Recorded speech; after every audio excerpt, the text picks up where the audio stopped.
2024 లేదా 25లో డిగ్రీ లేదా బీటెక్ చదివారా? సాఫ్ట్‌వేర్ జాబ్ కోసం ఎదురు చూస్తున్నారా? అయితే కోడ్‌జ్ఞాన్ 100 డేస్ కోర్సులో చేరండి. జాబ్ సాధించండి. నమస్కారం శైలజ గారు. నమస్తే సిరి గారు. నేను రీసెంట్‌గానే స్క్రోల్ చేస్తుంటే ఒకటి చూసాను. క్రియేటివిటీ యూజ్ చేసి గిఫ్ట్ తయారు చేస్తున్నారు. దాన్ని చూసి అనిపించింది ఇందులో నిజంగానే డెప్త్ ఉందా? అంటే ఇలాంటి బిజినెసెస్‌కి కూడా డిమాండ్ ఉందా బయట? మహిళలకైతే ఎక్కువగా యూజ్ అవుతది కదా! వాళ్ళ ఖాళీ సమయంలో వాళ్ళకున్న క్రియేటివిటీ యూజ్ చేసి కనుక గిఫ్ట్ రిలేటెడ్‌గా ఐటెమ్స్ చేస్తే ఎంతవరకు సంపాదించుకోవచ్చు? ఎంతుంటుంది డిమాండ్ అనేది ఒక క్వెషన్ అండి. ఎలా ఉంటుంది ఈ వ్యాపారం? ఈ బిజినెస్ అయితే బావుందండి. ఇప్పుడైతే బాగా ట్రెండ్‌లోకొచ్చేసింది. ఎన్ని రకాలుగా మనం చేయొచ్చంటారు? చాలా రకాలుంటాయండి. ఒక లిమిట్ అంటూ లేదు. ఏదాన్నైనా మనం గిఫ్టింగ్‌లా కన్వర్ట్ జేసుకోవచ్చు. అయితే ఇక్కడ మనం ఆలోచించాల్సింది ఏంటి అంటే, గిఫ్ట్స్ జనరల్‌గా మార్కెట్‌లో దొరుకుతూ ఉంటాయి గదా! మరి మనం ఎందుకు బిజినెస్ జేస్తే సక్సెస్ అవుతామా? లేదా? ఆల్రెడీ ప్రతి ఒక్కళ్ళకి ఏ బిజినెస్ చేద్దామన్నా ప్రాబ్లమ్ అంతా అదే. ఆల్రెడీ మార్కెట్ ఉంది. మనమేం జేస్తాము? ఇదే ప్రాబ్లమ్ అంతా. అయితే గిఫ్టింగ్‌కొచ్చేసరికి ఇక్కడ ఒకటి మనం గుర్తుంచుకోవాల్సిందేంటంటే, గిఫ్ట్ అనేదే మన లవ్‌ని ఎక్స్‌ప్రెస్ జేయడానికి, మన ఎమోషన్‌ని వాళ్ళకి మీరెంత ఇంపార్టెంట్ నాకు అనే విషయాన్ని వాళ్ళకి ఎక్స్‌ప్రెస్ చేయడానికి గిఫ్ట్ జనరల్లీ ఇచ్చేది. అలాంటి టైంలో మనకు కమర్షియల్‌గా మార్కెట్‌లో దొరికేవి కస్టమైజ్డ్ అవ్వవవి. జనరల్లీ ర్యాండమ్‌గా ఉంటాయి. దాంట్లో చూజ్ చేసుకుంటాం, ఇచ్చేస్తామనమాట. అలా ఉంటది. అయితే ఇప్పుడు మనము హోమ్ బేస్డ్ బిజినెస్ చేసేవాళ్ళు, లేకపోతే ఇలా చిన్న చిన్నగా చేస్తూ ఉంటారు గదా! బిజినెసెస్ చేస్తూ ఉంటారు. కస్టమైజ్డ్ గిఫ్టింగ్ అనుకోండి ఏదైనా గాని. వాళ్ళకేంటంటే ప్లస్ పాయింట్ ఏంటంటే, వాళ్ళు ఒక ప్రోడక్ట్‌ని ఒక గిఫ్ట్ లాగా ఒక ఫిజికల్ ప్రోడక్ట్ ఇవ్వట్లే. దాంట్లో ఒక ఎమోషన్‌ని, వాళ్ళ లవ్‌ని యాడ్ చేసేసి ఇస్తున్నామనమాట. కాబట్టి ఇవి సక్సెస్ అవుతూ ఉన్నాయి. ఇంకా దీంట్లో ఏంటంటే కొంచెం స్కిల్ బేస్డ్ అనమాట అంటే ఇది. ఏమైనా స్కిల్స్ నేర్చుకోవాలా? ఖచ్చితంగా. ఇది ఓన్లీ స్కిల్ బేస్డ్. ఇన్వెస్ట్‌మెంట్ తక్కువగా ఉంటుంది. దీనికి ఎంతుంటుంది ఇన్వెస్ట్‌మెంట్? మీరు 5,000, 10,000లో నుంచి కూడా స్టార్ట్ జేసుకోవచ్చు. కాకపోతే ఒక్కటి మనం గుర్తుపెట్టుకోవాలి. మీరు 5,000 ఇన్వెస్ట్‌మెంట్ చేశారనుకోండి, దాంట్లో ఒక రూ. 1000 మనకు 1,000 ప్రాఫిట్ వస్తది. 10,000 పెట్టామనుకోండి 2,000, 3,000.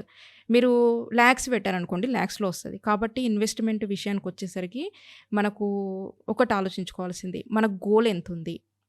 మనం ఎంత ఎర్న్ చేయాలనుకుంటున్నాము? దాన్ని బట్టి ప్లాన్ జేసుకోవాలి. నేను 5,000 పెడితే నాకు 50,000 కావాలి మంత్లీ అనంటే రాదు గదా! కాబట్టి మనం ఇన్వెస్ట్‌మెంట్ వైస్ అయితే మనం ఎంత ఎర్న్ చేసుకోవాలనుకుంటున్నామో దాన్ని బట్టి కూడా చేంజ్ అవుతది. అది కాకుండా మనకు దీంట్లో మిషనరీ ఎంత, టూల్స్ ఎంత, దీన్ని బట్టి కూడా ఇన్వెస్ట్‌మెంట్ ఉంటదనమాట. ఇప్పుడు దీంట్లో చాలా బిజినెసెస్ ఉన్నాయి. గిఫ్టింగ్‌లో సంబంధించి చాలా ఉన్నాయి. దాంట్లో ఇన్వెస్ట్‌మెంట్ పెట్టేవి ఉన్నాయి. ఇన్వెస్ట్‌మెంట్ పెట్టకుండా గూడా అంటే మినిమమ్ 5,000, 10,000 పెట్టి గూడా చేసేవి గూడా ఉంటాయన్నమాట. ఒక చిన్నగా స్టార్ట్ చేయాలి అంటే ఏది బెటర్ అంటారు? ఏది బెటర్ అంటే ఇప్పుడు జనరల్లీ కస్టమైజ్డ్ గిఫ్టింగ్‌కొచ్చేసరికి టీ షర్ట్ ప్రింటింగ్ అని, మగ్స్ అని, ఇంకా బ్యాడ్జెస్ అని ఇలా చాలా వచ్చాయి. అది బావుంది బిజినెస్. కానీ హెవీ కాంపిటీషన్ దానికి మిషనరీ కొనాల్సుందనమాట. తర్వాత కాంపిటీషన్ వైస్ అయితే చాలా ఎక్కువగా ఉంది. ఎందుకు ప్రాబ్లమ్ ఏంటి అనంటే ఇక్కడ మిషన్ జేసేస్తది. మనం ఫోటో తీస్తాం, మిషన్‌లో పెట్టేస్తాం, వచ్చేస్తది. కాబట్టి ఎవరైనా చేయగలుగుతారు. కాబట్టి మనం ఇక్కడ ఏం చేయాలి అనంటే, కాంపిటీషన్ తక్కువగా దేనికుంటది? మనం మాన్యువల్‌గా మన స్కిల్, మన టాలెంట్‌ని యూజ్ చేసి ఏదైనా ప్రోడక్ట్ తయారు చేస్తే. ఎక్కువ ప్రాఫిట్ పర్సెంటేజ్ ఉంటుందనమాట. మిషన్‌లో పెట్టామా, తీసామా అనే ప్రోడక్ట్‌ల మీద ప్రాఫిట్ తక్కువగా ఉంటుంది. At the same time competition కూడా హెవీగా ఉంటుంది. కాబట్టి మనం అలాంటి ప్రొడక్ట్స్‌ని ఐడెంటిఫై చేయాలి ఫస్ట్. తర్వాత అది కస్టమర్‌కి ఏ విధంగా యూజ్ అవుతుంది? కస్టమర్ వాళ్ళ ఏదైతే వాళ్ళు గిఫ్టింగ్ అంటేనే వాళ్ళ ఎక్స్‌ప్రెస్ చేయడానికి కదా! వాళ్ళ ఎంత ఇంపార్టెన్స్ మీరు అని. అలాంటప్పుడు కస్టమైజ్ రావాలి. దాని మీద ప్రింట్ రావాలి. వాళ్ళ నేమ్స్ రావాలి. అది ఇంకా వాల్యూ ఉండాలి. వర్త్ ఉండాలి. ఇన్ని ఆలోచిస్తారనమాట గిఫ్ట్ అనగానే. వాళ్ళ ఇంట్లో అలా చిరకాలం ఉండిపోవాలని కూడా ఆలోచిస్తూ ఉంటారు. అవన్నీ దృష్టిలో పెట్టుకొని కొన్ని ఉన్నాయి బిజినెసెస్ గిఫ్టింగ్‌లో. చిన్నగా ఒక్క ఐడియాతోటి మనం ముందుకెళ్ళాలి అంటే ఏది చూజ్ చేసుకుంటే బెటర్ అంటారు? ఇప్పుడు ప్రెజెంట్‌గా మనకు చాలా ఉన్నాయండి. చాలా ఉన్నాయి. ట్రెండింగ్‌లో ఉన్నాయి. చేస్తూ ఉన్నారు. కాకపోతే ఇప్పుడు జనరల్లీ ట్రెండింగ్‌లో ఉంది. ఇంకా ఇంటర్నేషనల్ లెవెల్‌లో గూడా మార్కెట్ ఉందనమాట. ఇది చైనా నుంచి ప్రపంచం మొత్తం కొన్ని లక్షల కోట్ల వ్యాపారం జరుగుతున్న బిజినెస్ ఒకటుందనమాట. అదేంటంటే డీఐవై కిట్స్. ఆల్రెడీ మనము రెడీ చేసిన ప్రొడక్ట్స్ మార్కెట్‌లో దొరుకుతాయి. మనము రెడీ జేసుకోవాలి. ఈ 2 గాకుండా మధ్యలో అనమాట. మెటీరియల్ ఇస్తారు, అన్నీ ఇస్తారు, ఇన్‌స్ట్రక్షన్స్ ఇస్తారు. మనము డీఐవై కిట్స్ లాగా తయారు చేసుకుంటామనమాట. అలా కిడ్స్ రిలేటెడ్, పిల్లలకి రిలేటెడ్‌గా యూత్ అయినా పర్వాలేదండి ఎవ్వరికైనా గాని. దాన్ని అసెంబుల్ చేయడం ద్వారా లేకపోతే దాన్ని సమ్ పెయింటింగ్ సమ్ ఏదో ఒకటి దానికి కొన్ని ఇంప్రూవ్మెంట్స్ ఇవ్వడం ద్వారా ఫైనల్ ప్రోడక్ట్ రెడీ అవుతుంది అనమాట. ఎంత టైం పడుతుంది? 10 మినిట్స్ పట్టొచ్చు. కొన్ని ఇంకా అడ్వాన్స్‌లో పెట్టుకున్నాము. 2 డేస్, 3 డేస్ కూడా పట్టొచ్చనమాట. రెసిన్ ఐటెమ్స్ ఉంటాయి. 3, 4 డేస్ పట్టొచ్చు అది డ్రై అవ్వడానికి. మినియేచర్ ఐటెమ్స్ ఉంటాయి.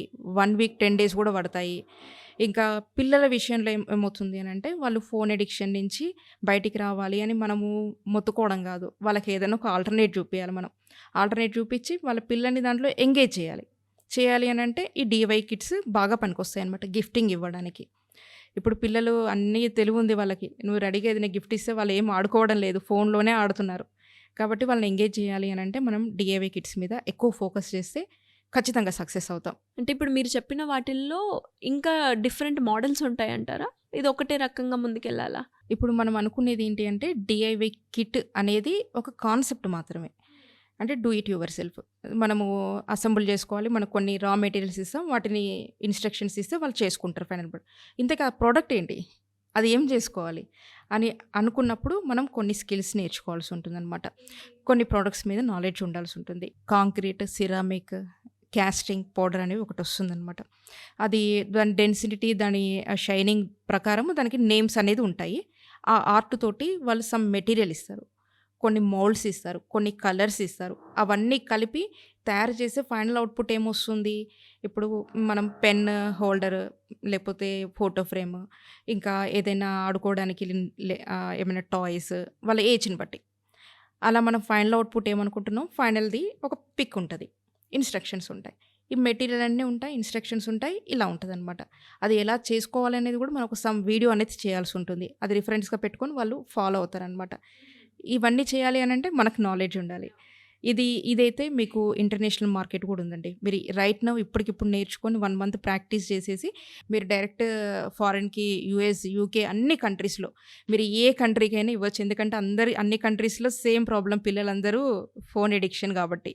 ఇది మనకు ఇన్వెస్ట్‌మెంట్ తక్కువ. మిషనరీ లేదు. అసలు ప్రాఫిట్ 3 టైమ్స్, 4 టైమ్స్ ఉంటుందండి. ఎందుకంటే ఇక్కడ మనం ప్రొడక్ట్ సేల్ చేయట్లేదు. ఒక ఐడియాని సేల్ చేస్తున్నాము. వాళ్ళ ప్రాబ్లమ్‌కి సొల్యూషన్ ఇస్తున్నాం మనం. వాళ్ళకి ఎంత పెద్ద ప్రాబ్లమ్ అది? ఎంత పెద్ద ప్రాబ్లమ్‌కి సొల్యూషన్ ఇస్తే అంత ఇన్‌కమ్ వస్తుందనమాట. ప్రొడక్ట్‌ని సేల్ చేస్తే ఇన్‌కమ్ రావడం అనేది చాలా కష్టం ఈ రోజుల్లో. థ్యాంక్ యూ అండి. Thank you so much. Thank you.